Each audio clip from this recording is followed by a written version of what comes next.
All eyes are on Wall Street after yesterday's wild ride for the stock market. At one point, the Dow was down more than 1,100 points, but by the closing bell, it was up nearly 100 points. The Nasdaq and S&P also experiencing a wild day. What does the volatility mean for your wallet?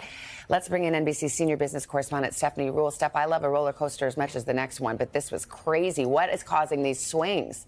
I like that you said the closing ball, because watching the markets yesterday was like watching the NFL over the weekend. Clearly, there was a lot going on, so you got to put things in perspective. We started the year with markets hitting record highs. Good news. The economy clearly in recovery. Very good news. But at the same time, inflation is hitting a 40-year high. That's not good news. So the Federal Reserve is likely taking action. They're meeting over the next couple days, and we will likely get an announcement of plans to raise interest rates. That will be meant to cool the economy a bit and slow inflation. Now, the markets don't necessarily like that, because when interest rates are at zero, that means it's very cheap for companies to go out and borrow to grow their businesses. It's like having a safety net under the stock market. We're likely going to hear from the Fed that they're going to pull that safety net away, which means the economy is stronger, but it makes the markets a little jittery. We're also learning a lot of corporate earnings this week, and some of the biggest companies out there are having kind of mixed performances.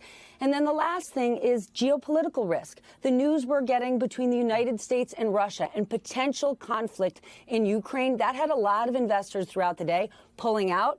But then when you talk about the wild swings, we saw markets drop so much that they hadn't hit these levels since March of 2020. And by the end of the day, a lot of investors said, hold on, at these prices, I may be looking to step back in. And that's when we ended up at the green at the end of the day. A reminder that the stock market doesn't just go up, it also goes down. And Steph, let's just talk about everyday people. They invest a little, maybe their 401k is invested in the market, and they freaked out after seeing this rise and fall. They may be panicking. Should they pull out or hold on to their stock? They should absolutely not panic, but they should remember that stocks do go up and down. Volatility, corrections, these are normal parts of the market. The last 18 months we've had with all of this Fed support, that's not normal. Now, people need to remember, though, investing in the stock market should be for 5 years or more, saving, building up for retirement. The stock market is not a place to play. If you're looking to make some money for an addition you want to put on your house or save up for a vacation,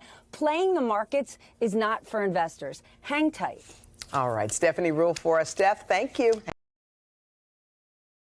Hey, thanks for watching our YouTube channel.